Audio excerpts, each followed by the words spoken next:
Welcome to the Map Forward podcast, everyone, and particularly welcome to my guest today, Felipe Croce from Faf Coffees in Brazil. Hi, Felipe. Hi, Lee. It's great to be here. It's great to have you here. I have a plethora of questions for you, and I know that we won't have a lot of answers for a lot of it, but I love my conversations with you because I feel like we figure a bunch of stuff out as we're talking and my mind gets straight about a lot of it. So I really appreciate your time during this very, very strange time in our industry. So thanks for being here. It's a pleasure. I hope we can try and figure something out. I hope It's pretty so. strange times, yeah. So first of all, how are you and how's the family? We're good. Thank you for asking. Everyone's healthy. Great. We took my mother and grandmother to the farm 3 weeks ago, and we've been isolating the farm as much as possible. And I've been still in the city running the office and the roastery, and I'm probably going up to the farm tomorrow. Mm-hmm. Dealing with stuff day by day. It feels like that's the new way of life, isn't it? Yeah, it started with like feeling like in a fetal position for the first couple weeks. Yes. Oh, I can relate to that very well. And then I felt like a mixture of denial and anger for a while, and not wanting to admit, the seriousness of what was happening. And then now it's just like, just trying to do our part in overcoming this and keeping everyone as safe as possible. I hear you. Yeah. That's the challenging one for me, that trying to help keep everyone as safe as possible. You never know when you're doing enough, and that's my experience anyway. You just don't know if the people that you know and love are going to be the ones that end up being hit by what feels like excuse me, the worst kind of lottery possible, right? Yeah. Yeah, and it's quite clear now that there is no in risk or out of risk category. We all are in risk. So Age groups, yeah, once we get that through our heads and switch our mind to stop thinking about dollar signs and just dealing with this thing as it is. We got lucky that we were probably one of the last places in the world that got hit in Brazil. Okay. And because we have a lot of friends abroad, that they sort of woke us up as well as you, which is nice that I've been a part of this group that's been talking, that we've kind of got a chance to see, wow, this thing it's going to come our way, and it looks pretty serious. So. It's it's been a little frustrating trying to get people to take this seriously since like late January, and just kind of raising some things about like, hey guys, we should be worried about cupping and spreading this, and back in early February, late January, we were starting to talk about this. So many people were like, you're making something out of nothing, and to still be getting people asking me, how seriously should I be taking this? You get to a point where, as you're watching the numbers yesterday for New York, were almost 800 people died in a day. And you look at that and you get to the point where you just don't know how to help people understand the seriousness of it at this point. If you're not on board and you don't get it at this point, I'm not sure what else any of us can do to help you get there. And that's the challenging part about it. I am getting messages from people in origin countries saying, is this really as bad as they're saying on the news? And I don't know if it's because, and maybe you can help me understand this, is there a lack of access to the kinds of medias, like in in Brazil, have you guys got access to the information? Muki was saying that in Kenya, she didn't have access to the kind of news media that was making them as aware as when she got quarantined in Australia. Are you finding that in Brazil? I think Brazil, in a strange way, is a lot like the U.S.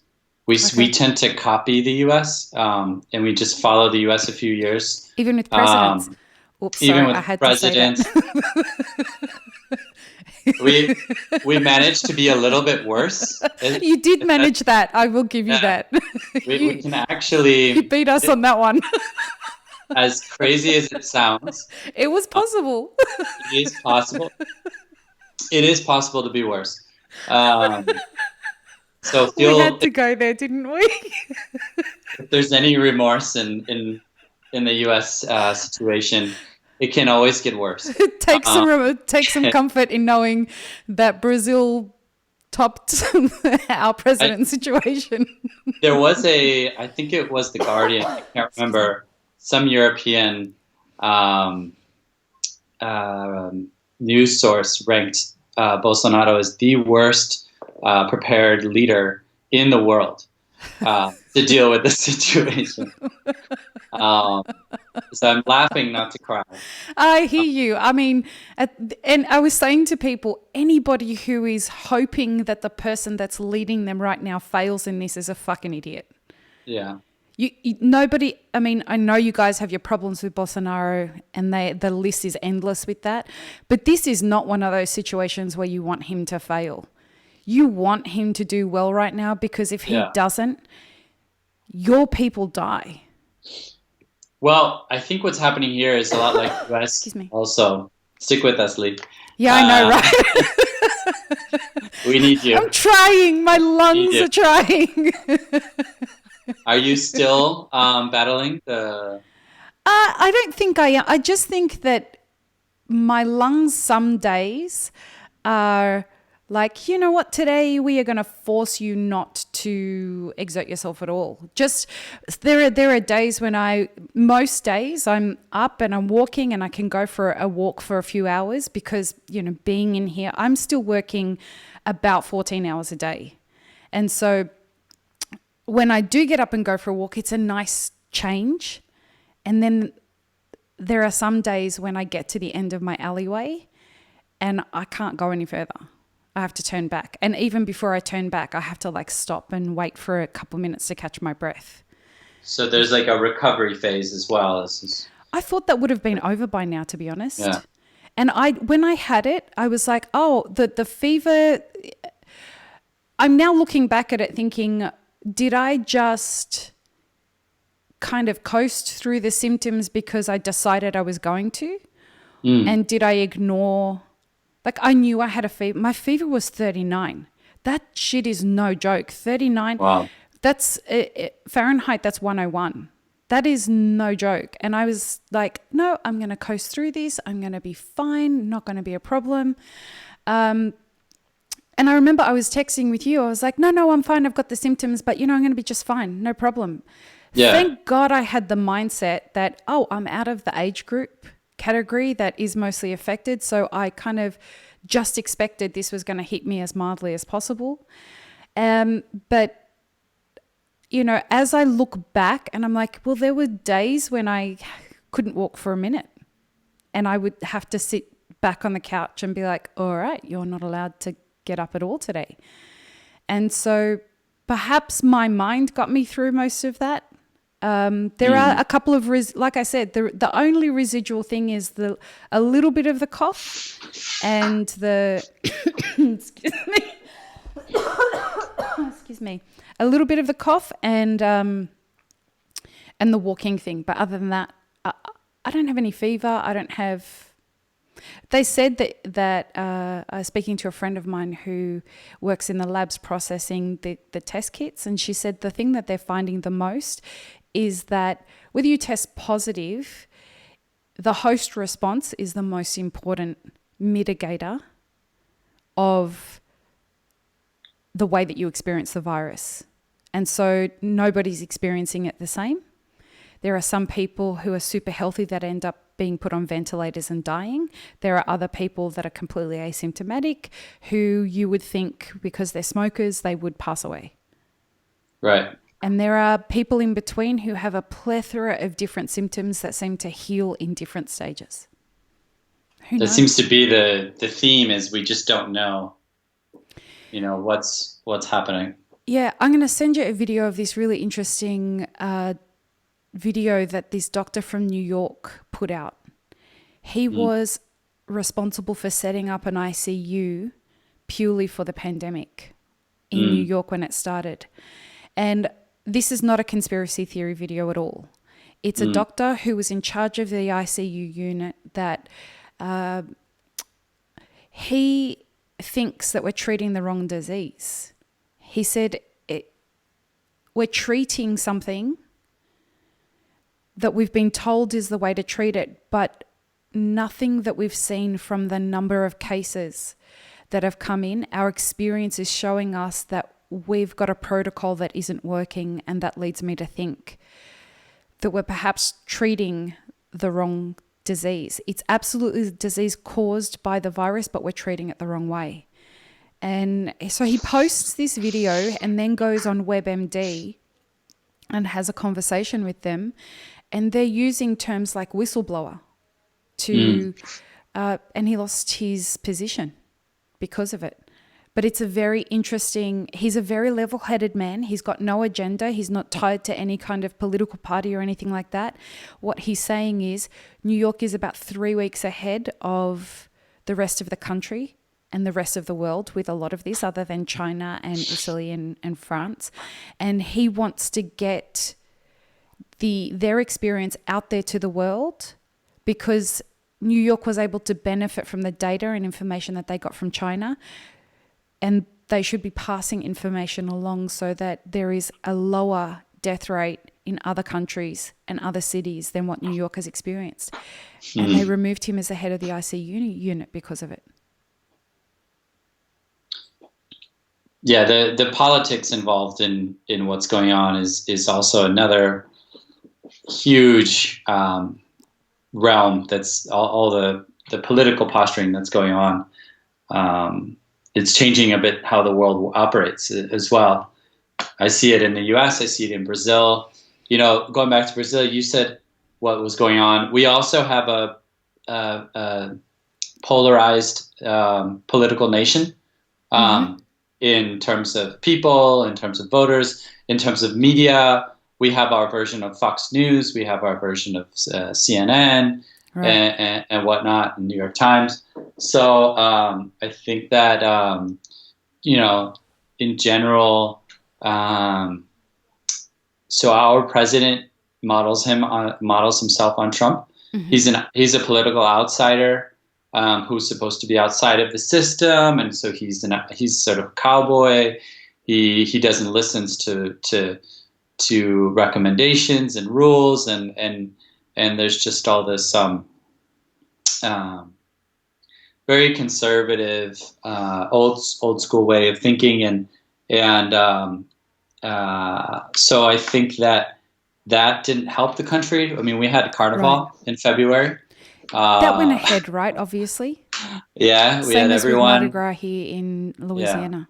Yeah. We had people from all over the world come for Carnival. So we didn't really take this serious until early March, when the first cases started showing up and testing in Sao Paulo. The other thing is people don't really test as much in Brazil. So we have no idea. America. Until recently. I couldn't get a test. So I think that the only tests really, you can pay for some very expensive private tests. I took a test this week to be able to go to the farm. Mm-hmm. But we have a universal healthcare, which is free healthcare for all Brazilians. Right. But that doesn't work if the system is overburdened. But I don't want to get too much into politics, but I personally think that we have a great minister of health who's operating on basically following the what is it? The OMS, What does OMS stand for? the organization, or is it OHS? The health, The WHO? the WHO.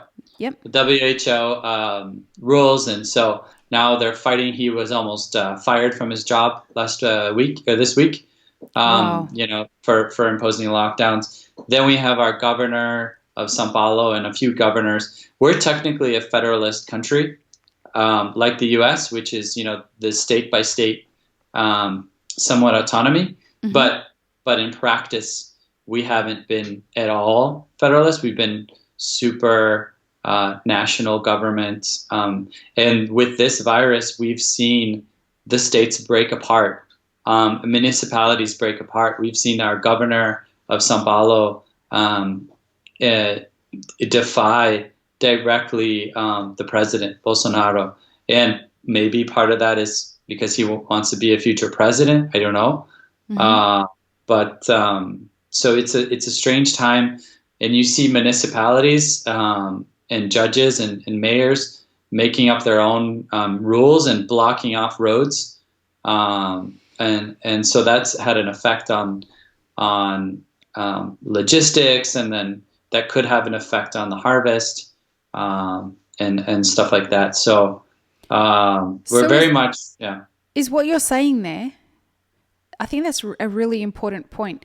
In moments like this, you're finding in Brazil that local leaders are stepping forward and stepping up when their leaders aren't giving them the directive that will keep their people safe. Is that what you're saying is happening? Yeah, yeah. Local leaders are our president is taking the most relaxed approach out of all, which is wanting to reopen commerce. But we had a 15-day. We just extended it 15 more days to the end of April. The governor of São Paulo is taking a much more controlled, much more intense lockdown measurements. And but you've seen states block off from other states. You've seen whole municipalities block off any people that are not local residents. Wow. As well. What does that do for the coffee industry in Brazil? Because, one of the biggest producers of coffee in the world, it sounds like you're now having to mitigate some logistical problems that are presenting themselves with closures and things like that. And then on the other side of it, there's challenges with regards to production and picking and all of that kind of stuff. We're going to deep dive into all of it. But from a logistical perspective, how does that make the coffee community feel right now? I don't think anyone really knows. There's this strange phenomenon happening in the coffee world, which is that demand is still high for commodity. Is that surprising to you? In a way, no, because demand is high in all commodity. People seem to be changing their ways of consumption back to a few decades ago, when they're buying people are buying Cheetos and they're buying Spam. They're buying, they're eating all this industrialized crap, mm-hmm. and sugar and stuff that lasts forever. So it seems like across the board that the commodities and the industrial markets are up somewhere of 30-40%. The wartime food, right? Wartime food. I hope that this is like one of those freak buys that you freak out and you want to bunker yourself, and you walk into a supermarket and you lose your sort of good senses and how to shop, and you end up buying 10 kilos of rice and all this canned tuna and stuff like that and whatnot. But there is a bit of questioning that that another line, which is like, well, maybe people will become more conservative shoppers. Maybe they'll have less money in the future, but maybe also they'll be like, well, I don't need this, micro lot geisha bourbon 88 points. I just want a coffee, like, is that going to change? I keep thinking, what's going to change in terms of culture? What's going to change in terms of consumption? And in farming, what's happening is this phenomenon similar to what happened in 2011, which not in the same ways in terms of the dollar market, but in 2011, if you remember, the market spiked to I think $3 a pound. Okay. So what happens with these huge market, and that's the New York C market price. What happened is that that all of a sudden it's more favorable financially to produce commodity than it is to produce specialty. So for people who are listening that don't understand, the C market is the exchange where coffee is traded, future coffee, in coffee contracts that you can buy or sell into the future, not for right now. And it is 100% Arabica, mostly, right? It's pretty much all Arabica. You can operate in both. There's different differentials for Arabica and for Robusta. You can operate in the future, but in also in local, you can sell to. You're right. You can. I can, as a farmer, pre-sell my coffee and fix it at a future price, the future price of today. I can, as a buyer, fix fix a contract on the C market, a buying market. Make a call as they call it. But you can, on the day to day, as a farmer, go to any general warehouse or like a co-op, and I can get the price of the day as well. And that's tied to the C? That's all tied to the C. And so is it tied to the C at that time, or is it like a delay? It's at that time with a delay. So anyone who is a professional has somewhat a control over a amateur buyer and seller, because like, for example, a bank, when I receive a contract in dollars and I want to exchange it into, I got $100,000 from a container and I want to change it to reals. I talk with my bank and I say, what is, I can look in Google. I can look at Google and say dollar to real exchange rate. Oh, it's 5.1. And I call him. Of course, he charges me a small fee, or I don't know if it's small. He charges me a fee. And but then he says, oh, well, there's a delay in what you see on Google and what's the real time. And so I could pay for a service that's like $150 a month, I think, to get the real-time dollar. Most people don't have that, have the real-time dollar, the real-time C market. And so the bank can often charge a few more cents here and there, or, you can charge a few more cents here and there in the C market, which pennies add up to a lot of money. Yeah. Especially now and the reason I ask that is because there's another factor, another variable that's playing in here, which is the US dollar, which is going to play a major role, particularly for producing countries like Brazil, with the fluctuation of the dollar and the fluctuation of the price. Any little moves could be exacerbated by what's going on with the dollar. Am I right in that? Absolutely. I think most producing countries have lost a lot next to the dollar. Generally, like in terms of total chaos, the U.S. dollar is still the strongest currency in the world. U.S. Treasury bonds are strong. Like people would rather have their money in the U.S. as opposed to a third world Latin American country that could collapse. So. In general, what happens in times of crises is in general, big money takes their money out of high risk zones Latin America, South America, Brazil is like a medium risk. Argentina would be super high risk. Africa is generally super high risk, and investors have this sort of mapped out around the world. But Brazil has lost, I would say, probably one of the most in the world. I haven't looked at what other countries, but our value has dropped. I did 1 year ago. I was doing all my cost predictions at $3.5 to the real. Right now, we're at 5.1, I think, or 5.05. Wow. It went up to 5. It was at 525 yesterday, so it oscillates a lot every day. And so yeah. Help me understand something. So I was sent in conversation the other day. I was sent a comment by somebody who I have an enormous amount of respect for, and they said the C market has inverted. It's cheaper to buy coffee in the future than now. That's never happened before. Does that make sense to you? Do you understand how to interpret that? I'm not sure I understand that comment. Okay. We're in the same boat.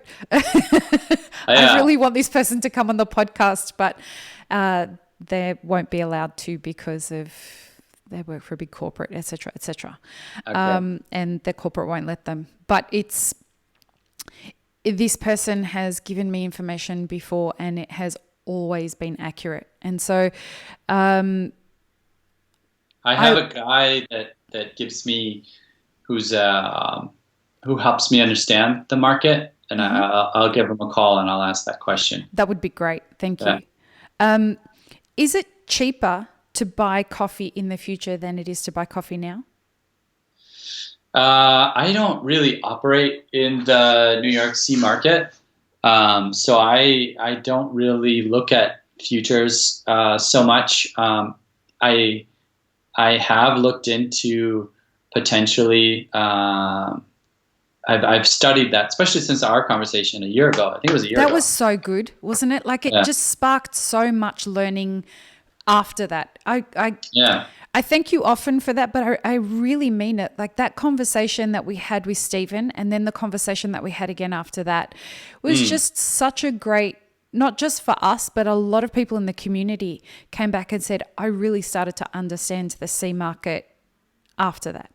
Yeah. Yeah. And as a mechanism, I started looking into it and again, trying not to point fingers at, is it evil? Is it good? Just understand it as a mechanism. I do think as capitalism, and I hope that this crisis is slapping us in the face and questioning our ethics behind capitalism in many ways. And I think especially coffee has been a great source of inspiration towards more ethical buying and supply chain.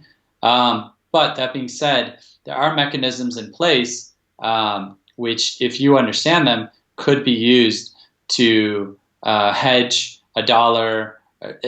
The market, as I see it, could be used as an insurance. Yes. Or as it could be used as a gambling method. Yeah.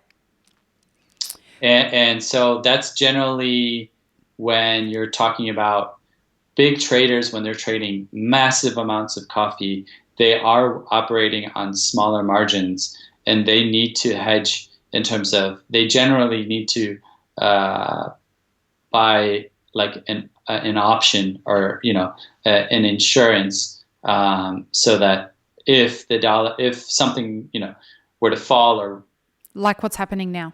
Yeah. But the interesting thing is that the C market is probably going up. Yep. And well, it definitely is going up since before. So it is up now. It's around 120 compared to the beginning of March, where it was around $1.02.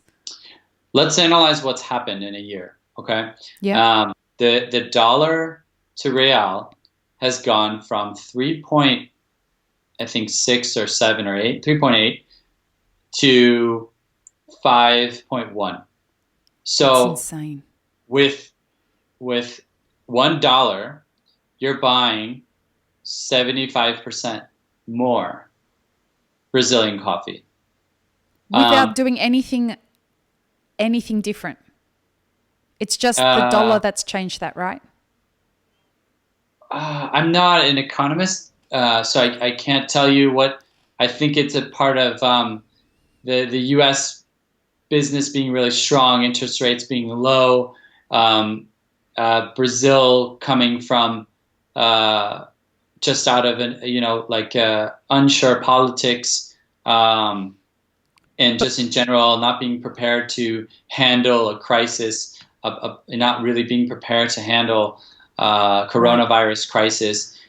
We don't have the amount of money that we are already in a deficit. We don't have the money that the U.S. or the Europe has to write a check. I mean, you guys wrote a $2 trillion check to support your economy. That's 10 trillion reais right now. We wrote what was it, 50 billion reais check? Right. I think, well, no, it's a 200 billion reais check, I think, in terms of loans, and then 50 billion to help the commerce. I'm not exactly sure the numbers, but anyways, it's fractions to what the Right. Europe and US has to. So in general, the general sense is that the Brazilian economy is not as well prepared to handle the situation. But at the same time, the C market was at one point 90 cents a pound, even lower. 86, I think it got to 84, 86. Yeah. So if Excuse me. if the dollar goes stronger, the C market should go down. Right. This is why I was so confused when I got this message from this person saying it's inverted, and I'm like, wow. And okay. the C market has gone up. I'm not going to say it's high, but it's gone up. And the suspicion is that demand is beginning to be higher than supply. Now, the demand for commodity has gone up lots. People buying a lot in the supermarket, but also the production. It's hard for us to see that sometimes as Brazilians, because we're heading into the biggest harvest ever, somewhere between 65 and 69 million bags. Wow. But I think the rest of the world is down. Central America is down, Colombia is down, Peru is down, and Africa is down. So I think in general, the supply-demand has slightly tipped towards higher demand. In commercial versus specialty? Well, specialty is taking a massive hit. When you say it's taking a massive hit, are you already seeing that as producers, or are you seeing that because you've got a close connection to the front end of the supply chain, the consumer end? Well, we, FAF, and I think Brazilians have gotten really, really lucky, because this hit us in between the seasons and not during our harvest and our export season. So I feel really bad for El Salvadorians, for Ethiopians, for people that are supposed to be picking and exporting right now. So you hear about people canceling contracts left and right, through WhatsApps, all kinds of crazy stuff going on. We've had a few. We've had 4 or 5 contracts, containers canceled. But in the grand scheme of things, we mostly were able to sell most of our coffee. Now, the thing is, will people pay? Because we haven't been paid for everything yet. So we've paid our farmers, but that's the risk that exporters run. And we've been, I don't know how you've been, but I feel like I've been working more now during coronavirus. Yes, 100%. I'm busier now than I was before. I do a podcast every single day, Instagram Live every day, as well as this other project that we're doing as a stimulus package for the whole industry to get everyone back into their businesses. And we've been working intensely to test that and have meetings with people. And I think I'm at 80 meetings in the last 3 weeks. Oh, Lord. Everyone's like, I'm sitting at home bored. I'm like, I got some fucking work for you. Trust me. If people want to work, I got work. Yeah, that might be partly our problem, our own issue, but no, the way it's that our brains work, Felipe. Yeah, We're the same kind of crazy. Yeah, we're happy to own that. yeah. But yeah, these video calls, they're dangerous, but they've been working. But we've been doing video calls, and luckily we have some great roasters. Okay, we are lucky that we are, and I admit it. We're most of my business is in Western, Occidental, liberal, elite markets, and I work with those kinds of people. A little bit of business in Asia, but in general, I deal with people that I consider as friends. It's a different kind of business than straight up commodities, where people just hit you with claims left and right all the time, and it's all about money. So, but I've been having difficult conversations with my roasters, and all of them are saying that the business is 90% down. Yeah. And Excuse me. some of them are saying they're not sure if they're going to survive.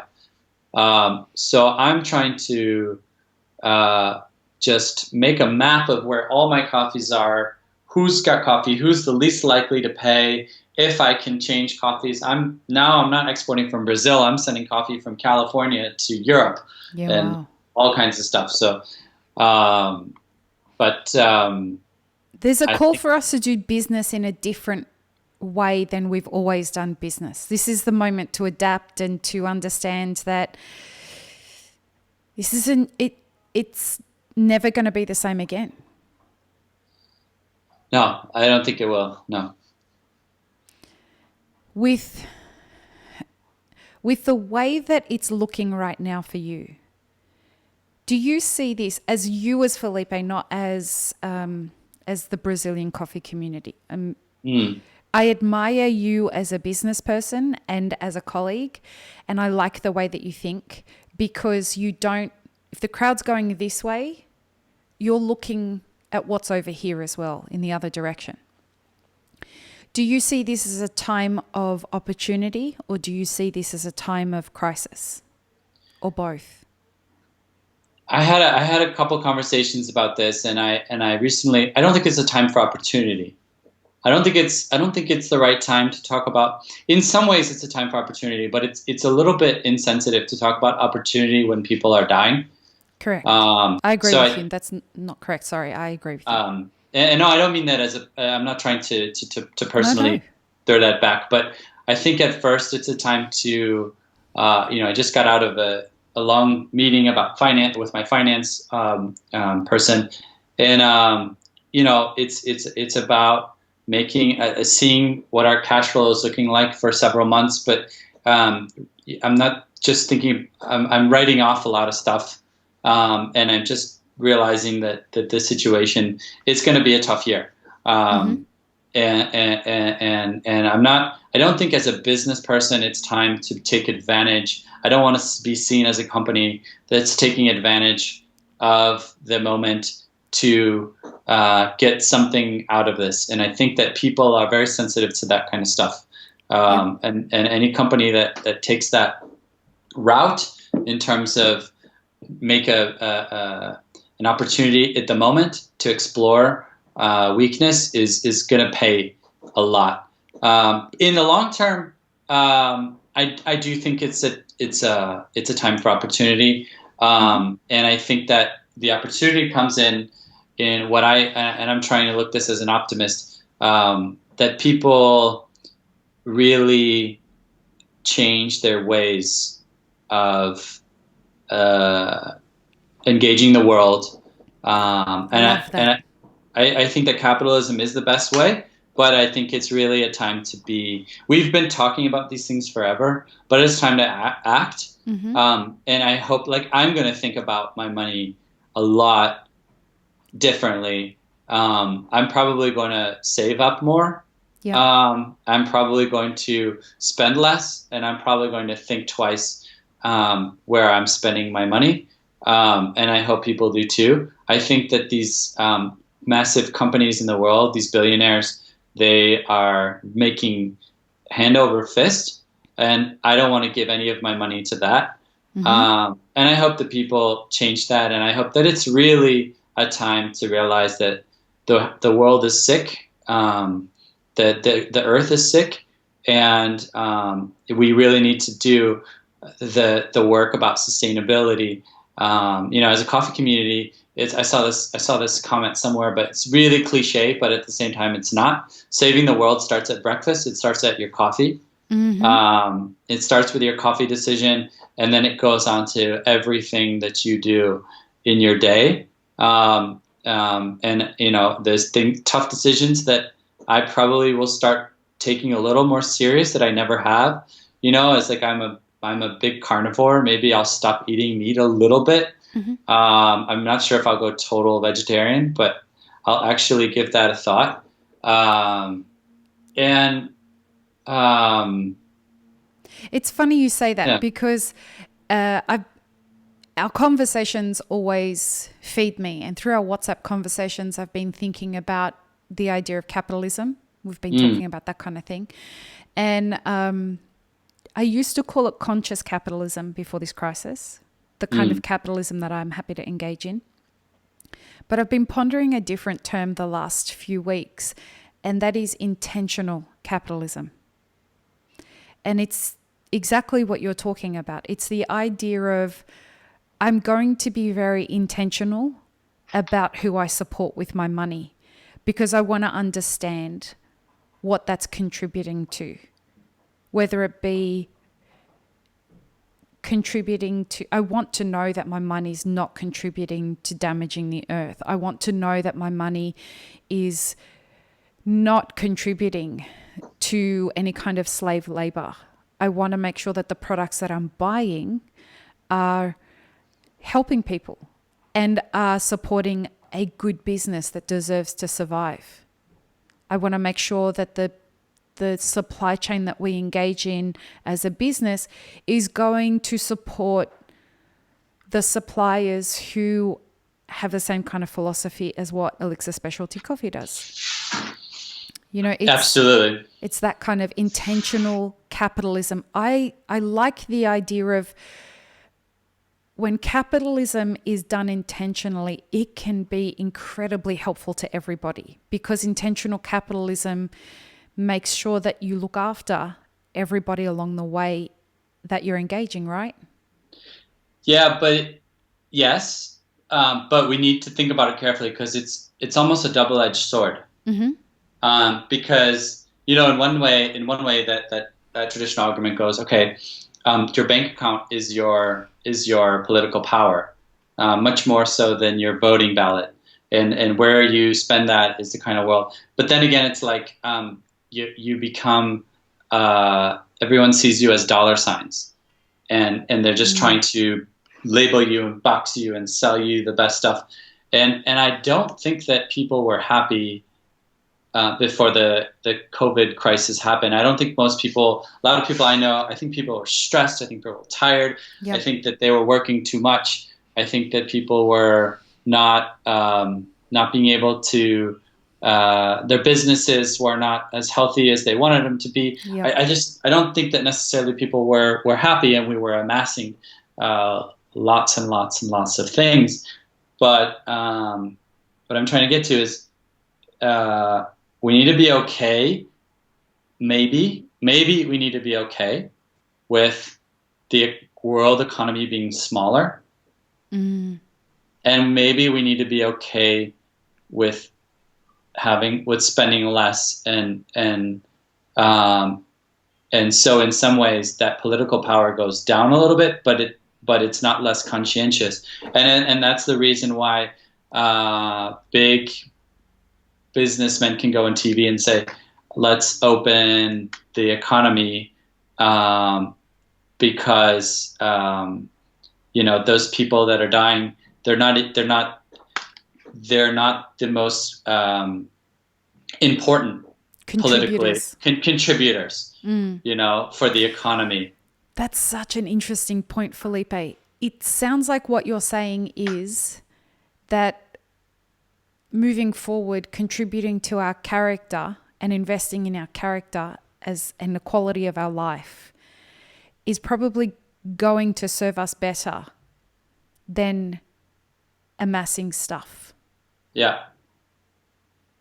And you see that in the way that people are responding to, I don't know if you've done this, I've definitely done this. I've unfollowed pretty much every fucking celebrity that I was following because they are just so completely irrelevant in the way that they're responding right now. I don't follow any celebrities. Well, I follow Snoop Dogg and the Fat Jewish, but that's it. The Fat Jewish just I drives don't know me if it's a crazy. celebrity. Cosimo was like, you've got to follow this guy, the Fat Jew, or whatever his name is. And I'm like, I tried, but he just was a little offensive for me. I know. I think it's my American growing up that I find that stuff funny. I know. I think he's, and I'm going to say something incredibly controversial right now. I think he's got guy's humor.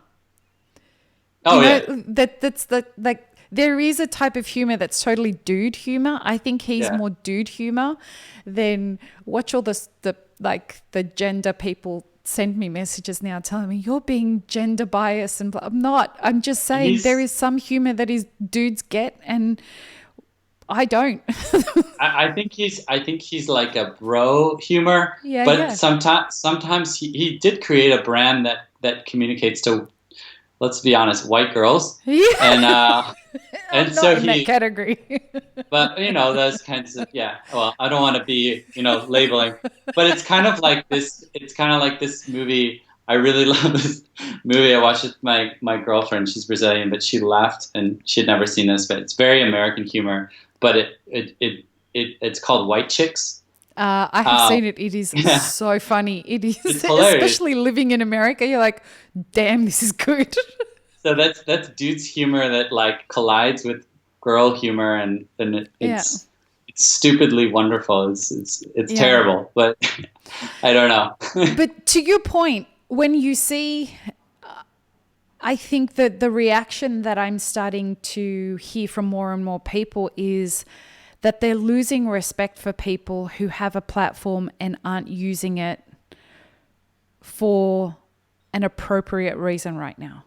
If a politician is getting up there and saying, it's time to get back to work, we've got to get the stadiums full, the NBA has to be going, like, people are just looking at that and saying, bro, you're putting my life in danger. Yeah. And there's some scenes that are terrible that we don't even see on TV. I mean, there's been some terrible scenes on TV, but you just drive around the city and you see people actually dying. So I think anyone that's not being empathetic right now and that's in their own little bubble, that's what everyone will unfollow, and people will hate you for it. So as a person and as a company, so I don't think it's a time to be. It's not a time to be insensitive. It's a time for solidarity. Yeah. So, And what I was going, that question that I was asking about, is it a time for opportunity or a time for crisis or whatnot? There seems to be this interesting line that I'm observing in the coffee industry of where's the line between I have to survive versus I have to just kind of respect the morbidity of the moment.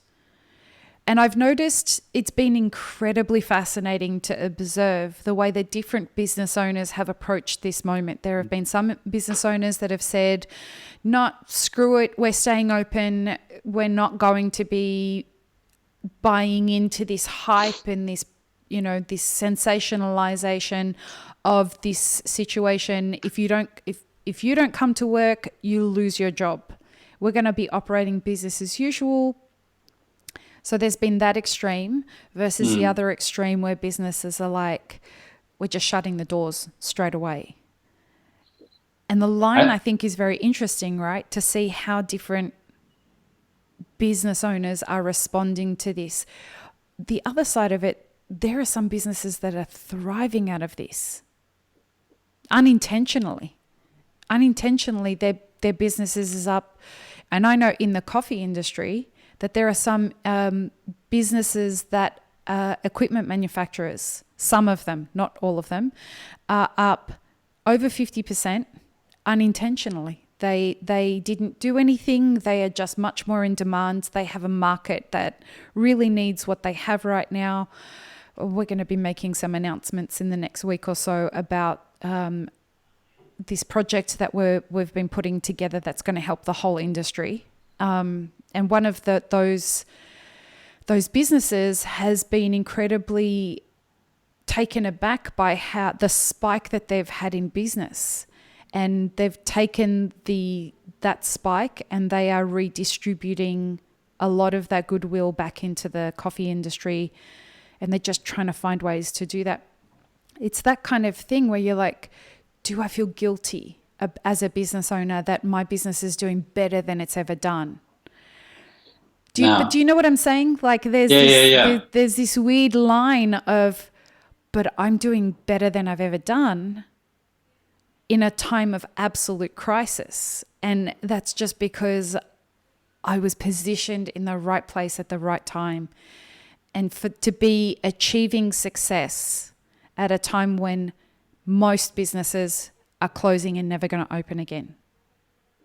I think that if you're making money in an economy like this, then good for you. You won the lottery, and that's great. I would hope that a company like that reinvests, like you said, in the community and shows solidarity, because the people will thank you for that, and I think that you will establish strongest bonds. You find out how people are in times of crisis.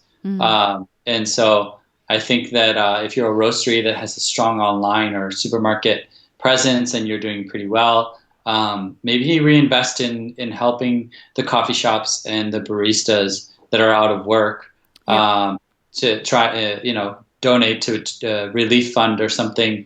But it's not your fault. And I think that as it's case by case, I can understand. I've been doing some of live interviews on my Instagram as well here in Brazil, Portuguese, and I interviewed an entrepreneur, and he said yesterday, the guy that I really respect, he said, "There's more." What do you call it in the U.S.? The name of the company, the document that you have to have a number for your company. Oh, like the federal identification number. Yeah.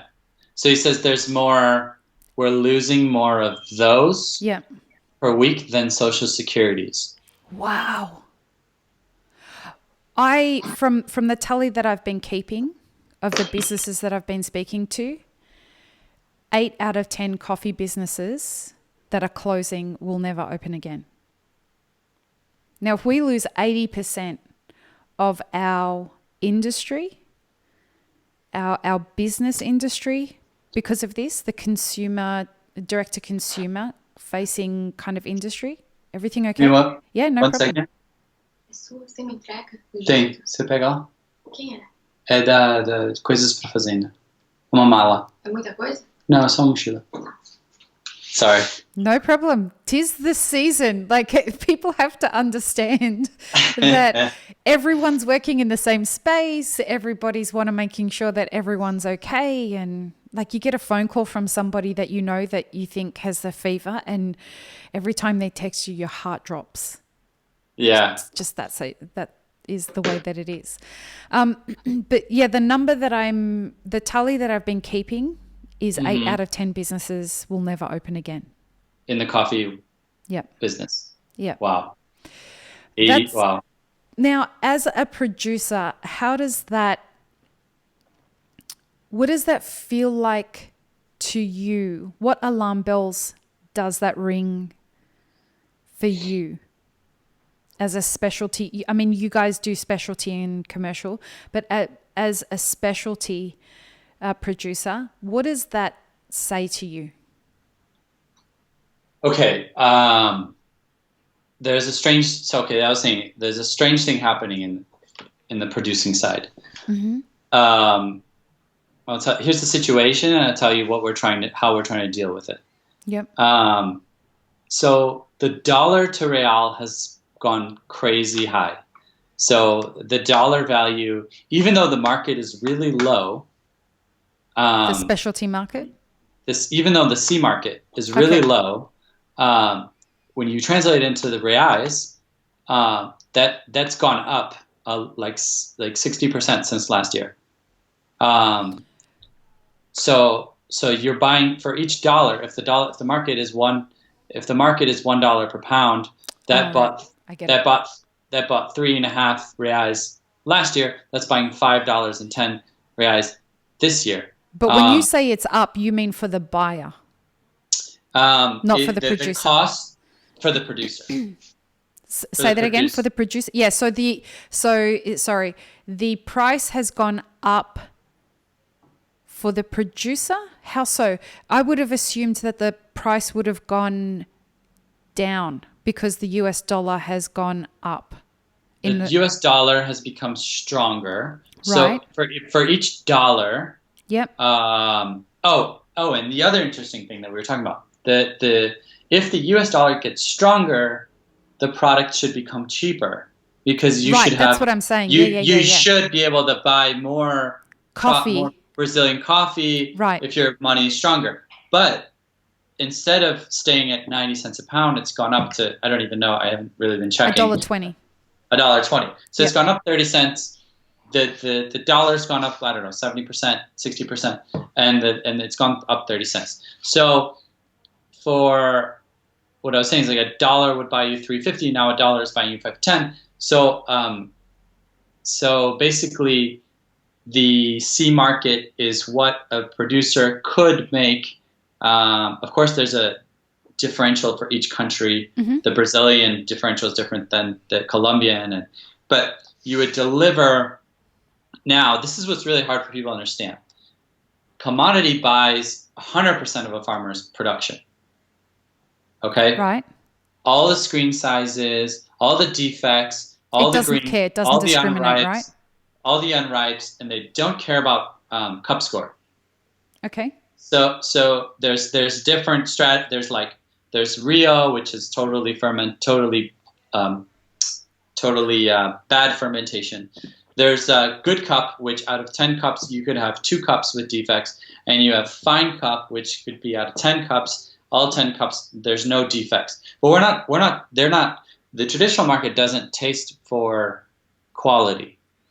They roast super light. They taste 10 cups, cup. Don't find it, and it's either like defect or no defect, and they put them into these 3 categories, and then there's a price that's based on that at that moment from the seed. Okay. So basically, the specialty market is going to take your sample, cup your sample, roast it, cup it, send it to roasters around the world.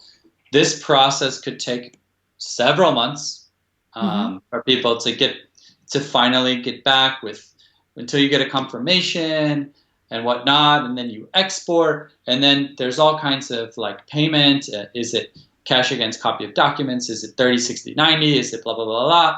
There's all this other way, and then the payment and the confirmation and the payment, everything is slower in specialty coffee. Mm-hmm.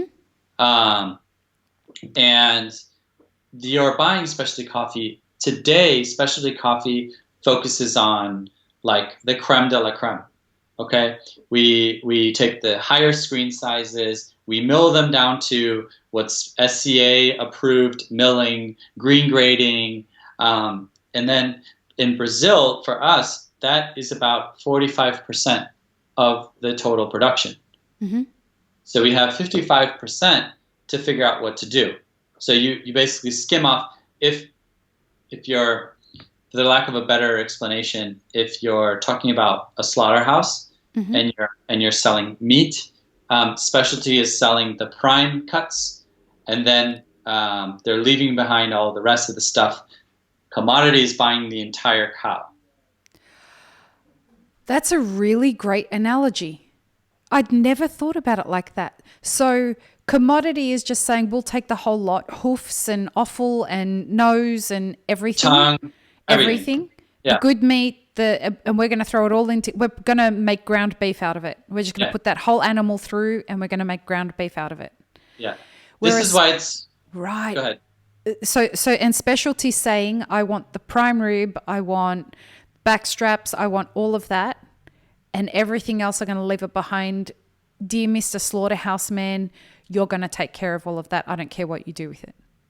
This is why it's really, really confusing and difficult to talk about transparency, cost, and what people are paying, because you have roasters saying, I'm paying twice the C market price, but hold up, you're paying twice the price for the prime top sirloin. Right.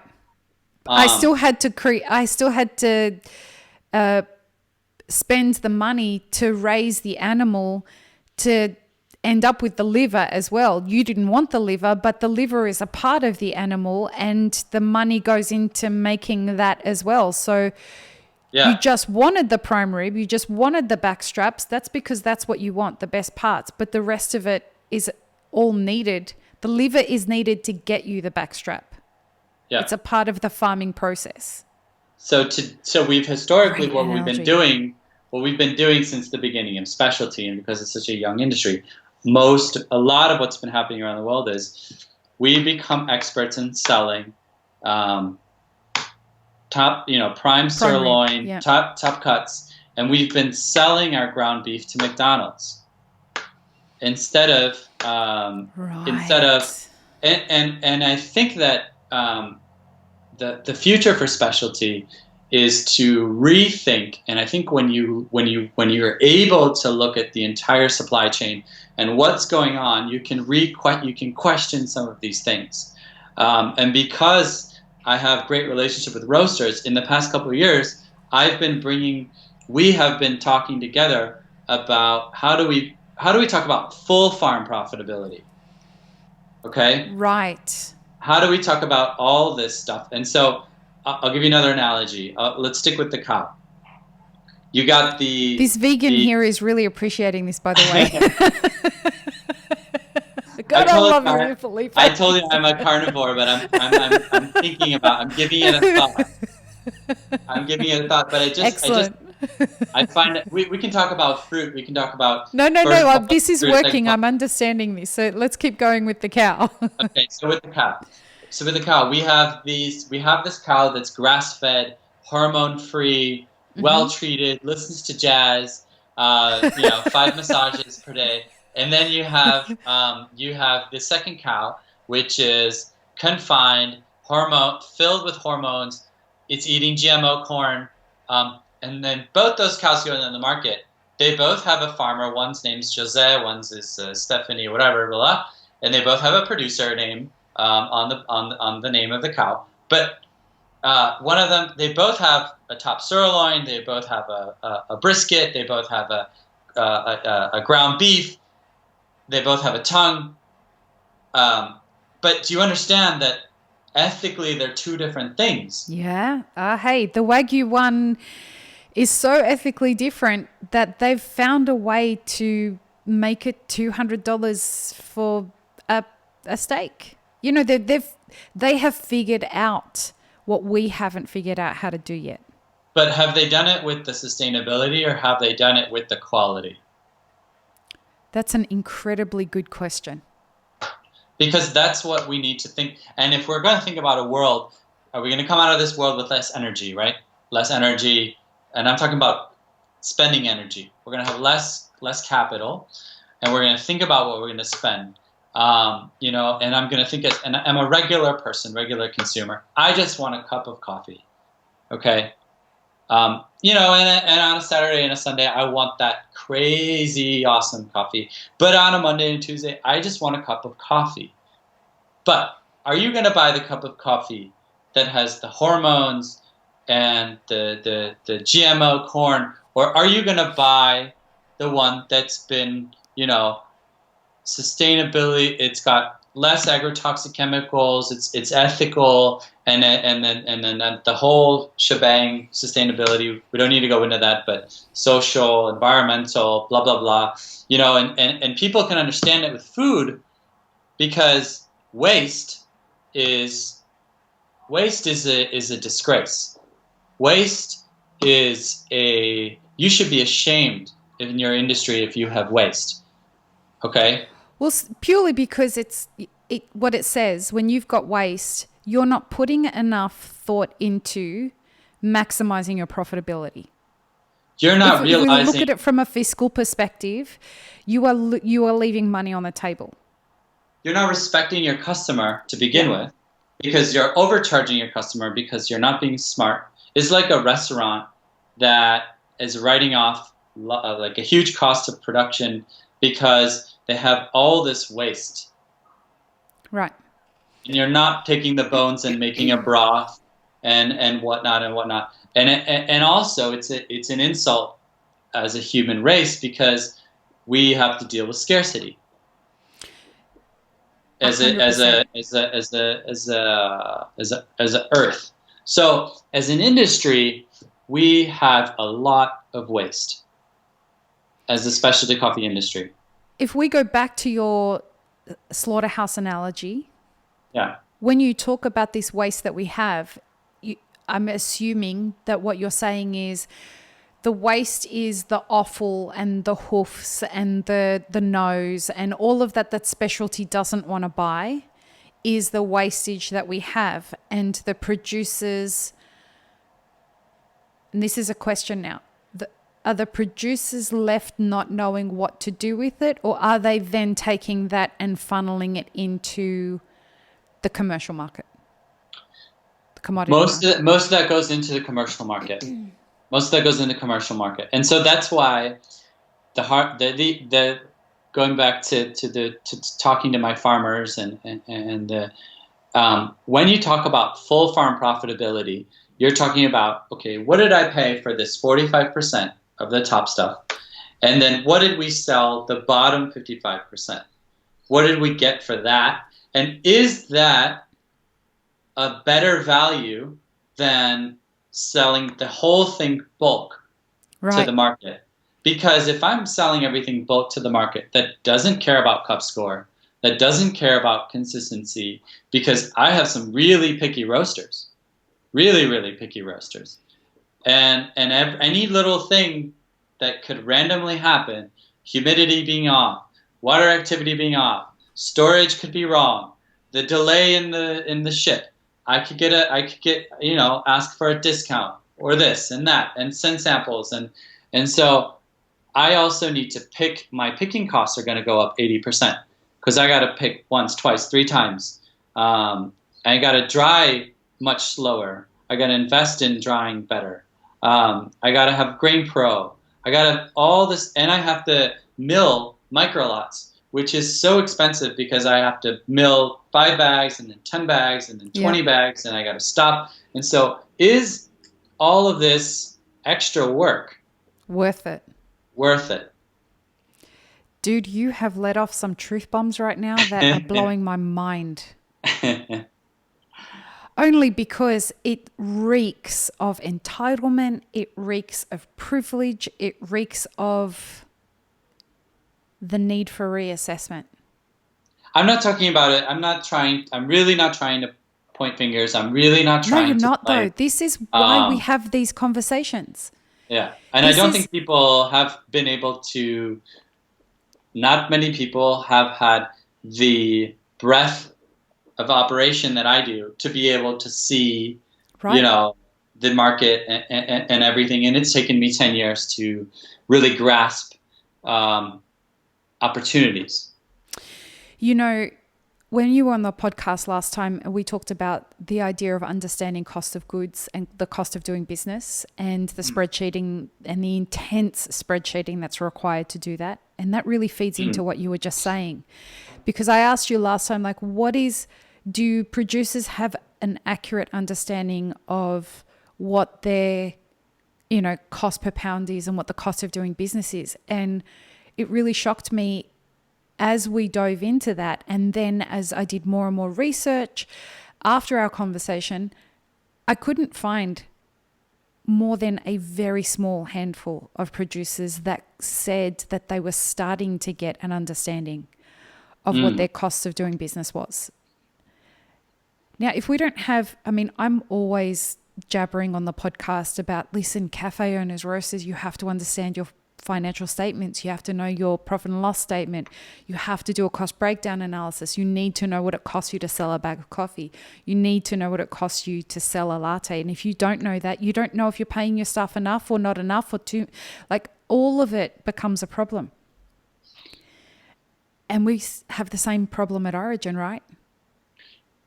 Yeah, well, the only difference now is that you guys, the other side of the business, is getting a taste of the medicine of what it is to be a farmer. 100%, yeah. The You can uncertainty make of it. uncertainty, risk. You can make all the business plan and profit and loss and all the Excel spreadsheets and whatnot, and then this virus comes in the wind. And which could be Roya 1 year for you guys, right? It knocks out all of your predictions. So, and then let's be honest, most farmers are not at the same level of education and preparation. I think that there are parts of Brazil, certain regions where you can find very professional farmers that you can have like to the decimal. You can have their numbers in place. But I work with FAF is specialized with small family farms. Okay. Even though, that might sound strange, but yeah, in Brazil, there are small family farms, and I specialize in small family farms. And so, I have no idea, but one of the scenarios we looked at is a potential 80% reduction in sales next year, or 50% or 40%. We're not sure. But in some cases, it may be better for some of my farmers to go commodity this year. I got to tell you, you have me thinking about the way I look at buying coffee for Elixir after this conversation. I have access to incredible roasters. You've met them. You know people like Elliot, Steady State Roasters. Shout out to Elliot. Yeah, he's he was on the farm. Yeah, he came on the farm because of you. Yeah. I got to tell you, there are times in my career that very few times I have been regretful / jealous not being there with you guys. God, we would have had the best time. Next time, I mean, especially when you look at it in moments like this where everything's changed after this. And that is one of those opportunities that I really do regret that I missed, to come hang with the two of you in Brazil. God, it would have been just so magical. But yeah. I'm beyond happy that you guys got to hang out, because I have equally as much respect for both of you, and you're both two people who needed to come together. And I look at what you've been saying now about this sense of, Elixirs are quite an elite product, very different from everything else. And so the way that we choose coffee has to be incredibly intentional, because it gives you access to flavors in a way that you can't have access to in other beverages, other coffee beverages. It's so clean and so revealing that everything has to be on par. It's why we use very specific roasters and we choose very specific coffees, etc., etc. Moving forward, I'm going to have a conversation with Elliot about, hey, listen, we need to start assessing the kinds of coffees that we're buying and support the particular farms. Like the thing I love about Elliot is it's a priority for him to know the farmers he buys coffee from and make sure that he's contributing to the long-term viability of their business. So that's not what I'm concerned about. What I am concerned about is, are we contributing to an economy where we put more stress than is needed on our suppliers, our coffee producers, to create the prime rib, when it would actually benefit them more if we could kind of meet them halfway and not require such elitist levels of coffee production. The amount of inputs required for you guys to produce the kinds of coffee that we're asking you for feels a little bit, in the Hunger Games where they eat from the banquet and then go and throw up so that they've got more room to eat more. I haven't seen it, but they have sounds these two wrong. levels. They have these two levels of society. So there's almost everybody else, and then there's this tiny top tier of people who live in this society where they have so much extravagance that when they go to these parties, they have these a part of what they offer you is these this medicine that makes you throw up so that you can eat some more of all of the delicious goods that you've got there. And this feels a little bit like we don't have to put this kind of pressure on producers. Perhaps we've created this kind of level of specialty that we don't have to push so high because it's getting ridiculous. In my opinion, it's getting thinner and thinner up at the top when you're talking about hundreds of dollars per pound and the work that's required for a producer to get there. It's not the producer that gets the hundreds of dollars per pound that I'm concerned about. It's the producers that are trying to compete with that kind of number in order just to cover for the commodity side of things that is falling short. Is any of what I just said made sense? Yeah, 100%. And I think it's a great point. I don't think it's so easy. We have to look at it. You really have to think about it and look at it all kinds of ways. And in the bottom line, as a business entrepreneur, as a business owner or entrepreneur, whether you're a farmer or the maker of a ready-to-drink coffee, you need to understand what your product is, what you pitch to people. I don't know if I want to use that cliche word, target audience, but understand the community of people that support you.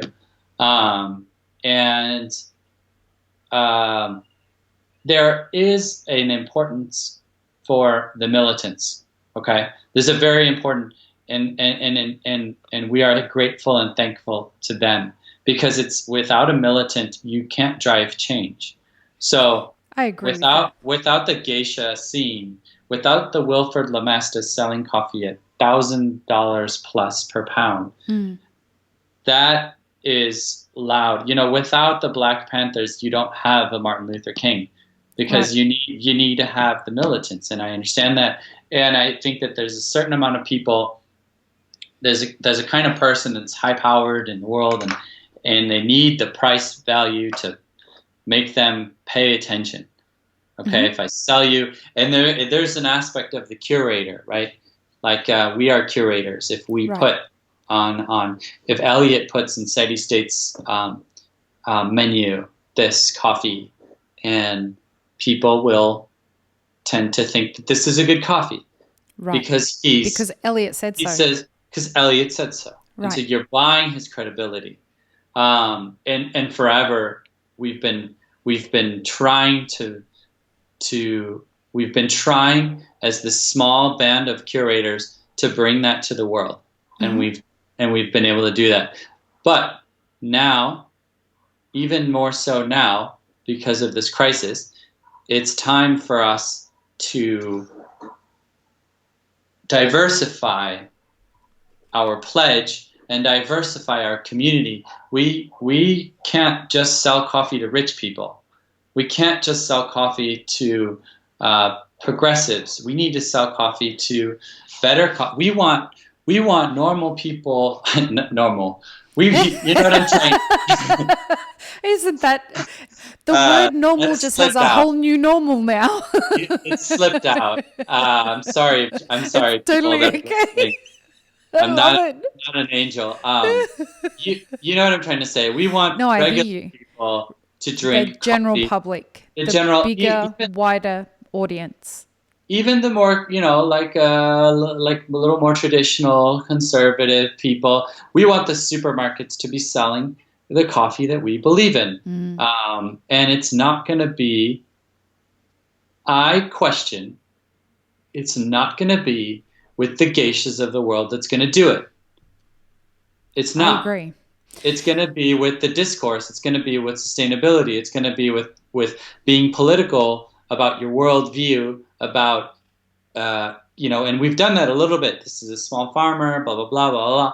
But it's about reaching people. This is just a great coffee, and you being respectful with their wallet by not selling it super high, and you can work with farmers together, and you can pay if you pay 60% less on their 1415 screen, on their smaller screens, on their Peaberry than you do for their higher screens, you get a coffee that is sometimes just as good, cup score. It could be a little bit less, but very similar to good. And it's not aesthetically as traditionally pleasing as the big, beautiful screens. But if you're going to be putting that in a bottled product anyways, or in a ground product, you're still selling the same story, the same sustainability, supporting the same communities that are doing the right thing, and that hopefully people will start preserving the soil, preserving the water, preserving the communities as a whole. And that I feel would go much longer, much further, which is what we've been doing with our farmers, with our small farmer valleys. We call them bobolinks, when me and Elliot, we were talking, it was much more about the ethos than the actual, this is a malic acidity, or, this is that and that and that. Elliot is one of those intentional business people. It's why he's one of my dear friends, and I love doing business with him, not just because he's one of my dear friends, but because I look at what he does and I believe him.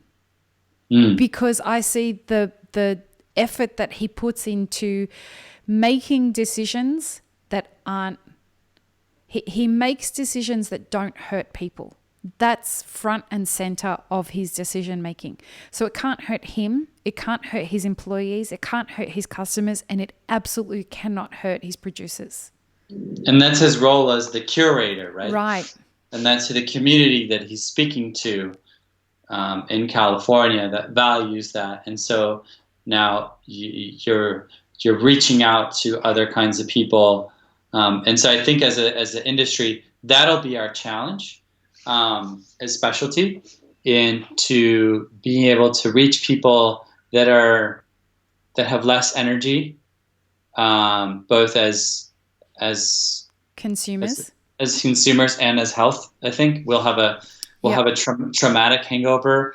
We'll have we'll be less healthy. I think we've been eating so poorly. I hope that people don't get addicted to all the sugar and all the stuff that they put into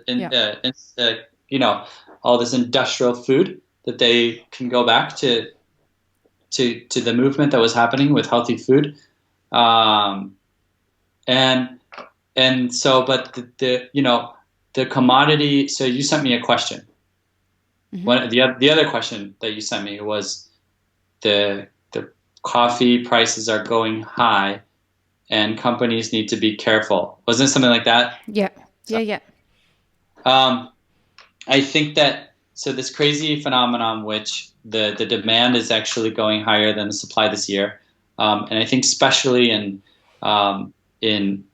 not Brazil, but Central America, Peru, Africa, you're going to see where you have these massive amounts of migrant workers that generally flow from place to place that will not be able to, because of coronavirus restrictions.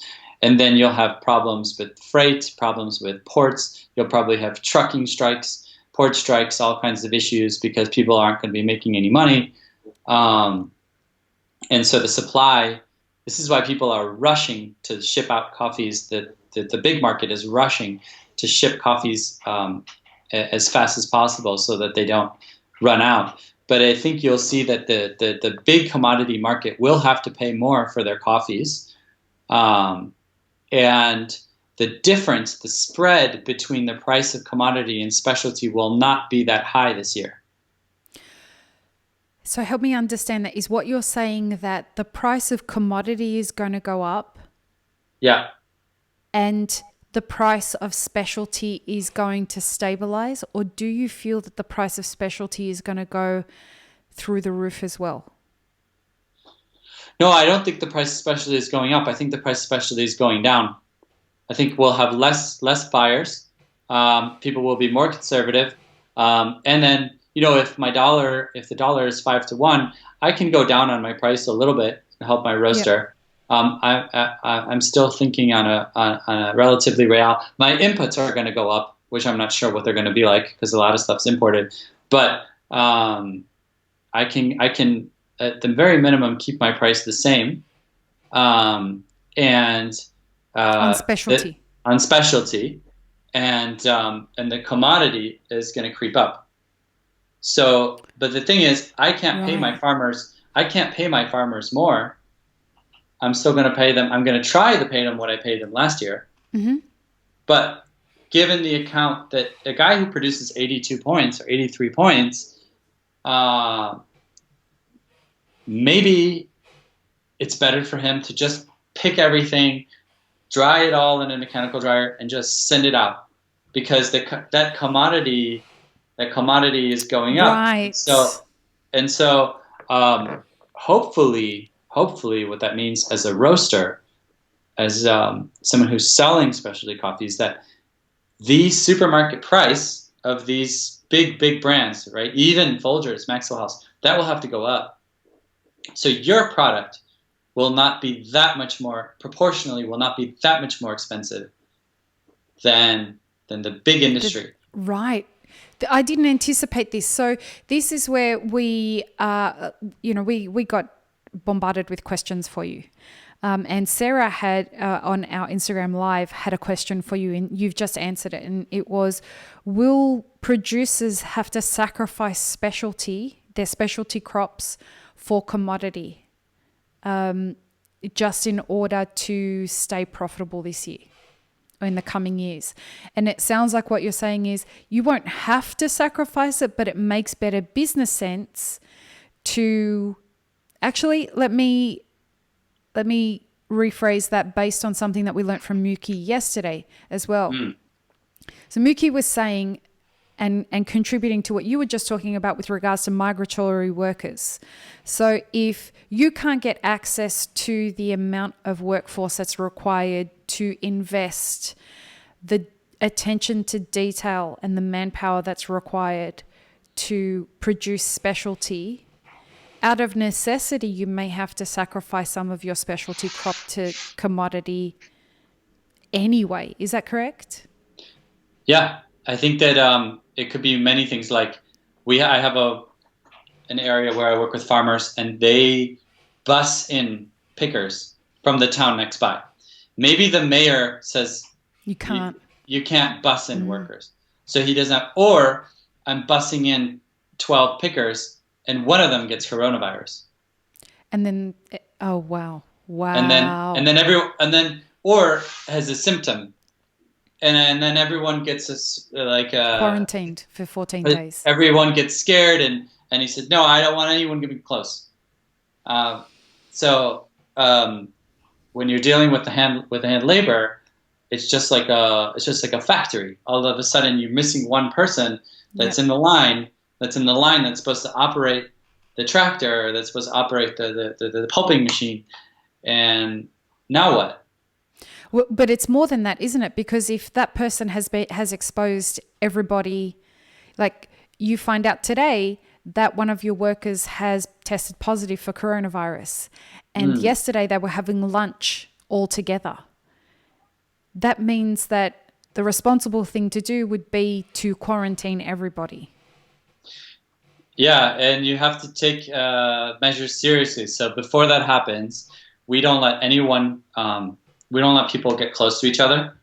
People who live on the farm, everyone stays as far away as others as possible. On the bus, we have all these rules, and you can't sit next to anyone. And then, this person works on that row, this person works on that row, this person works on that row. But I don't know.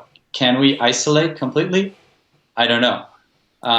It's an affordability, and I clearly can't talk today. It's an affordability that richer countries have, because we can just stay in our apartments. We're getting money given to us by the government.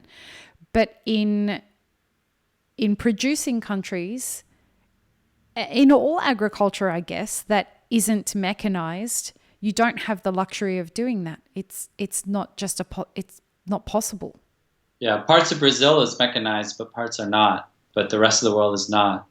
And Lee, I'm afraid to say, but I hope I'm wrong, but I think that the coronavirus is going to be a lot worse in poor countries. A lot worse. Miki was saying the same thing yesterday. We don't have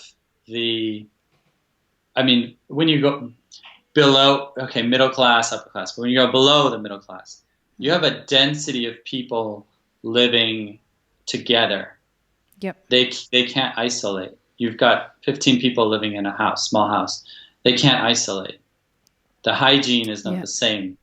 So, are they talking about what they anticipate is going to happen in like the favelas and places like that around the city? Very little. There's been some statistics in the newspaper, like 93% of mothers don't think they can last a month with food. In some cases, so there are some movements towards helping. The governor of São Paulo has been handing out meals, and then, like, incredibly, people are against that. Like the Bolsonaro crew are against that. Of course. But I don't know. But favelas are crazy things for first world people to understand. They're autonomous states within a state. Okay, they don't operate with the same laws. They don't pay the same taxes. They're run by drug dealers, and sometimes they can actually be more effective in local politics than the government. Some favelas have immediately gone into lockdown. Really? Because the drug dealers have imposed that. So in a strange way, they can be better than the president. But in general, I think that's going to be really, really bad. I assume, and excuse my ignorance if I'm not correct, I assume that the majority of them are massively densely populated. Yeah. And that's kind of where I'm concerned there, is that even if they can isolate, like you said, they're isolating 15 people in one household, which if one person gets it and they get it bad, the access to healthcare is not there. And this is where the debate becomes extremely complicated, because being able to quarantine is a rich person's privilege. Yes. And maybe we can't. The amount of time we can quarantine without suffering tremendous problems based from poverty. No one really knows how much time before we are forced to reopen business, because we don't have, or our government's going to have to somehow supply food for these people or something, because we don't have the trillions to write off to support. As scary as it is for a barista in the first world to be without work and live at home. I mean, what is it, $1,200 a month that you can get in the U.S. for unemployment now? Yep. I think for people who are not registered, which is a lot, informal workers, it's 600 reais a month, which the government is giving for 2 months. And if that money, because there's all these loopholes, that's what $150 a month to live, and prices in the supermarkets are going up. So I don't know. I mean, and no one knows the right answer, but I don't know if we can afford to be in quarantine when you talk about poor countries. Muki was saying yesterday that there's this kind of mindset in Kenya. That's where she's based now, but she's in Sydney now because she's quarantined there, but that's where she's working. And in Kenya, when we asked her what the vibe was like with coffee producers in Kenya about COVID-19, there's this inherent belief that it's a white man's disease, and that I heard about this. The press is, I mean, look, there's people here in the US that are saying that minorities don't get this, which is, for anyone who's listening, it is completely wrong. The majority of cases and the statistics and data are showing that it's the complete opposite of the statement that minorities don't get this. But what Muki was saying is that they have this belief that it's a white man's disease, and like it was brought by the white men. Yeah, or and that they're not infects getting the white infected. Yeah, so the local Kenyan population believe, and this is the vibe that she was getting when she was there, and she would hear conversations like this, that Kenyan locals believe that they are immune for some reason. And she said, Lee, when you start to see the role that the media is playing in suppressing information, you come and you look at some of the reasons behind that. The country has 40 million people and they have 170 ventilators. Just the stark reality of that number, when we know that we need somewhere in the order just for New York of 70,000 ventilators. Just in New York. 70,000 ventilators. That's extraordinary. To have a population that believes that they are immune to this just because they believe that they're immune to it. Who knows? Perhaps they have some genetic predisposition. I don't know. I have no idea. They haven't been hit. Maybe they haven't been hit hard yet. Not yet. They won't be saying that in a week or two. No, and these are the kinds of things that make me feel like an elephant has just stepped on my chest when you think about it for long enough. Yeah. And you realize that, you know, look at what's happening in New York. 800 people die in one day. Yeah. That's not something to blink at. That really is not. And when you look at a community that's not taking it seriously in Kenya, purely because of the information that they're being fed, these are not stupid people. These are not silly people. These aren't people who, you know, they're just uninformed. They haven't been given the right information to keep them separated. They're not stupid people, but they're people that are in extreme risk. Correct. It's a really, really dense population, really dense city. People walk everywhere. Yep. Villages. There's like markets. Yep. And I mean, New York is the richest city in the world, and it's dealing with this. It's struggling with this. So that's why I don't think it's a time for us to be thinking about business right now, thinking about opportunity. It's a time to be smart and be responsible with your business, but it's a time for people to be empathetic, I think, and try and help your local community as much as you can. Yep. But I don't think it's depressing. I mean, we're not near the climax yet. No, not at all. And that's why I think that I'd love to believe that in a year from now, people will be drinking their 88 point, wash, Typica, Catura, whatever. Maybe they will, but maybe they will be drinking less of it. And so, you know what I hope for that? I hope that people are thinking more about who they're drinking that 88 point coffee with than what coffee they're drinking. And I know that sounds pretty idealistic, but I'm thinking these days about, I'm sitting here drinking a matti with my friend while we're having a conversation. That means so fucking much to me right now. It always has, but it will mean even more when I can sit with you and your girlfriend and your parents in Brazil and we can have a coffee together. The who I'm having that shared experience with is what means more to me now than the score of that coffee. You know what I mean? Yeah. No, 100%. I think it's, we were plugged into this system. Even though some of us had consciousness, we couldn't really tune out of this high-powered lifestyle. And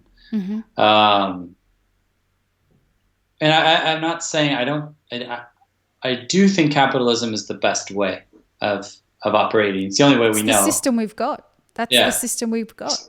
To exchange, time and energy. But we need to be, as an industry, more respectful of people's money and their time, and also sensitive about the fact that they will be thinking like you. They'll be coming in the shop and actually wanting to spend time with the people that they're there with, and not hear about this cortado, mocha, frappuccino, double washed, fermented, triple. I just want to hang with my homies, bro. Then just leave me alone. Yeah, this is a great coffee from great farmers. They just do great stuff. Cool, and but we don't want to lose space to the big Nestle's of the world. And I don't think people want to give money to the big Nestle's of the world, but they want to make sure that we're being respectful with them as customers. So I do think that it's time to think outside the box. I think it's never been a better time to talk about sustainability.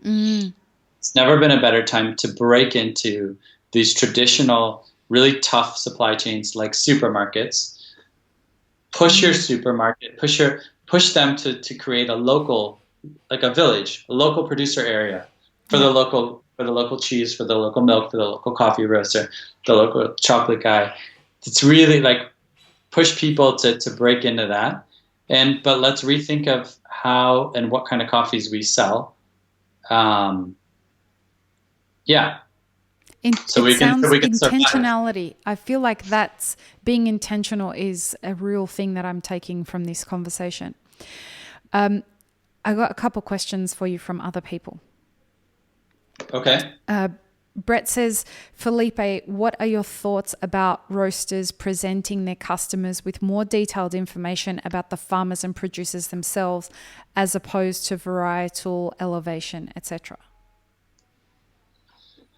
I think you got to know your customers. I think you got to develop a relationship with people, and you are the curator, but be respectful for people that are inhabiting your space, and be respectful for people that are spending, because spending a few bucks or $5 is a way that they're paying with the time they spent with their life to make those $5. So be respectful. Sorry, am I not answering the question? No, hold on. He has a second part to that. Do you think that could help customers pay a little more for those mid-grade cuts if they know who the what and the farmers' value and agricultural practices are? Oh, 100%. I think we have created, and there is a market for super high-end sensory experiences and for Instagrammable sensory experiences. And I think that's fantastic, and I love all that stuff, and I think it's not going to go away. I do think siphons and beautiful latte art and amazing carbonic maceration geishas, I think that's all great, and I think you need to create the ritual around that. But I think people will drink less of that. I'm going to think twice before I spend $10 on a cup of coffee. I do think it's time I don't think we've been talking about specialty. We've intentionally, as an industry, said specialty coffee is a cup score above 80 points, blah blah blah blah blah. Or some companies are like above. I buy coffees above 84 points, or I buy coffees above 86 points. But I don't think. I mean, 9 out of 10 people that walk in your store, I don't think that they can grasp intellectually or sensory wise what you're talking about. Mm-hmm. Because we've been so focused on ourselves inward, cupping together, cupping and talking together about, well, yeah, this acidity is so enzymatic, and my girlfriend's like, what are you talking about? Right. And then, like, I realized another interesting thing is I realized that people have no idea how to make coffee. The general public? Yeah, the average person Yeah. has no idea how to make. So we're like, yeah, home consumption's going up. But then I'm like, I asked my friends and everything, they're all asking me like, what do I do? What do I do? Yeah. Like, because people, like, especially in Brazil, you have in the office, you have someone who makes the coffee, or you have a machine, Yeah. or you go to the coffee You go shop to and a cafe. you have a barista, or Mm. some people, especially in Latin America, have a maid that makes the coffee, and now rich people they're washing their dishes, they're washing their Clothes. bathrooms for the first time Yeah. in ever, I think, and now they're making their own coffee for the first time in their life, and they have no idea where to start. Mm. So I think that we've been looking so much inward. We focus so much on the label with, getting the things right, and it's become difficult even for the specialist. Even for the coffee specialist, it's been hard to understand. Oh, so this is a natural. It's a supernatural. Oh, and it has sensory notes of blueberries, hibiscus, and whatever, and like just trying to get all that right. When it's like the average person or the people that are significantly amount of person that are consuming and paying your bills just wants to, okay, but how many grams do I Yes. put? And will it how taste do I, chocolatey or will it taste like just ash? yeah, That's and how come that's it their doesn't scope, right? I want it how to come it taste doesn't chocolatey. taste how come it doesn't taste as good at home that it did in your Yeah. in your shop? So I might as well just buy, I don't know, whatever brand that's cheaper. And I feel like that's what's happening right now. I've been talking. I've been doing lots of consulting work during this, as well as the podcast and the Elixir stuff. And some of the ideas that I've helped some of my clients with right now is they're struggling to figure out ways to, if their business is closing, they don't have revenue, how can they keep their people employed, etc., etc. And there's so many creative ways that you can generate revenue right now just to keep the business afloat. And one of those suggestions that worked was anyone who was a new customer that was roasting coffee at home, that had never roasted coffee at home, a part of the free thing that you got with buying a brewing kit, was that you would get a personal video call from one of the baristas in the shop. They would spend half an hour with you teaching you how to brew coffee over Zoom or Skype or whatever it is that you wanted. And that free service was something that kept the baristas employed, because people were buying these kits. They were buying a V60 kit, or they were buying a siphon kit or a Chemex kit or whatever. So let's say the kit was costing $100, $150, including roasted coffee. With that, you got a phone call from a barista the next day or the night before, whichever you wanted, and they brewed the coffee with you and talked you through the whole process step by step. Everybody wins there. This is the kind of adaptive thinking that's required to keep people afloat, right? That's an amazing idea. I think that's incredible. You can take that so many ways, and and that's exactly what needs to be done, is thinking outside the box. I mean, take this legion of baristas that are not doing anything, and then make a platform that people can hire a barista for $15. Yeah. Yeah. Oh, 100%.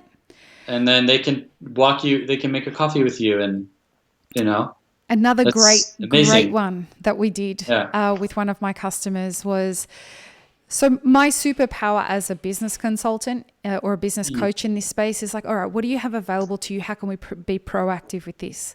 So one of my clients, they're quite an end-to-end delivery business. And what I mean by that, they do now deliver, but they have their own bakery, they have their own distribution system, etc., etc. So it's coming up to Easter, and they have deep ties into the religious community, even though they themselves are not very religious. Hmm. But they have a lot of people that want to engage in Easter. And so I had this idea for them that, given that all kids are staying home this week, why don't you create Easter egg coloring cookie kits? And so what you do is you bake sugar cookies in the shape of Easter eggs, and you include the piping equipment and the stuff that you use to pipe on Easter eggs to decorate them.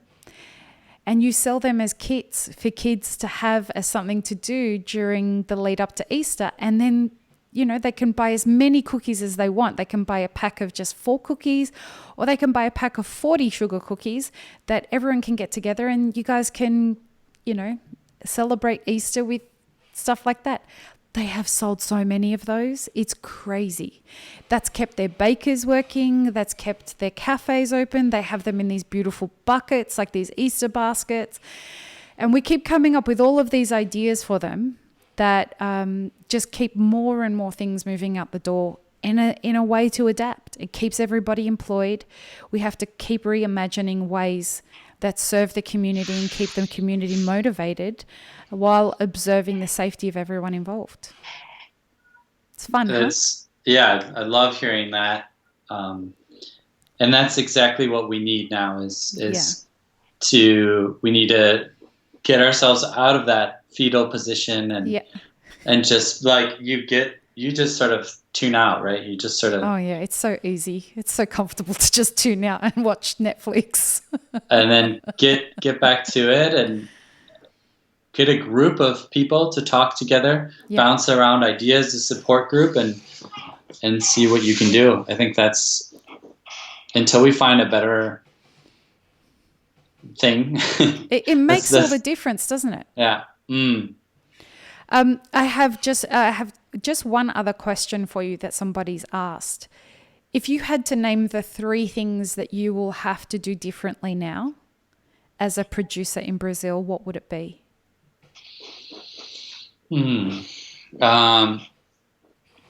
So the first thing is we've been, of course, following as many safety regulations as possible, as much as just keeping everyone and calling. I work with lots of small farmers, calling them all and make sure they understand what's going on, telling people, okay, it's time to think conservatively. It's not time to invest. It's time to really pinch in, and every cent goes a long way. So really, a storm is coming in. The storm is big. So And you can see it coming, right? Yeah, and and some of the farmers don't. So calling them and letting them know how serious things are, and that they prepare and brace for the storm. Do the little things like, get your garden, your vegetable garden. Make sure that stop buying Coca-Cola, make some juice from the fruit trees. It's even better for you. And I'm looking at my, as a business owner, I'm looking at my numbers like I never have before, and it's been a really good process for me to. Great. I've been able to shave off a lot of unnecessary costs, and just prepare as well my cash flow for. I'm just assuming that I'm going to have roasters not pay. So I have an amount of money that I've set aside as this is just, what do you call it? Safety net? This is a Like lost. a buffer? Yeah, it's a lost cause. Like I'm just not going to like be a able to write-off. recruit. Yeah, write off. Thank you. You're welcome. So this is a write off, and in this year, I'm going to really work on trying to make all of my coffee taste really good. So all of it, not just micro lots. I'm going to make a decision where I think I really think that the business is really going to go towards nailing in good tasting coffee instead of just doing a few really high end micro lots and then just making sure that your full farm production is tasting good. Doesn't need to be exceptional, tasting good and make a good value product this year. That's awesome. That's awesome. Yeah. And as we roll up to 2 hours, what felt like a 15-minute conversation, that's 2 hours that just flew by, and I could talk to you for another 15 hours, but I know It's that always a pleasure. I wish you and your girlfriend and your parents and your family and all your employees health and safety and just calmness during this really challenging time. Felipe, you're important to our industry, and I hope you guys stay safe. Thank you, Lee, and thank you for everything that you're doing for the community and keeping people in tune and feeling like they're part of. We're all in this together. Yeah, we are. So we're gonna get through this. Yeah, we are together, and I'm excited about the fact that this is a time where people are reassessing, and we really needed that as an industry. We needed a pause and a reset so that people could start to think about, well, when I come back to this, how do I want to approach the way that I operate and move as a professional and as a business owner? Mm-hmm. And how exciting is that to consider, given that we know how the dignity in the value chain hasn't necessarily been as evenly spread as it should be. Right? Mm-hmm. So we're going to chat to you again in like 6 months and see where things are at, if that works for you. All right. Looking forward to it. Awesome. Hopefully Give my things love will be to everybody. Sorry, say that again. Hopefully things will be more sunny for all of us. Yeah. Peace, love, and peanut butter, everyone. Thanks again, Felipe. Take care. We'll speak to you soon. Thank you. Bye mate.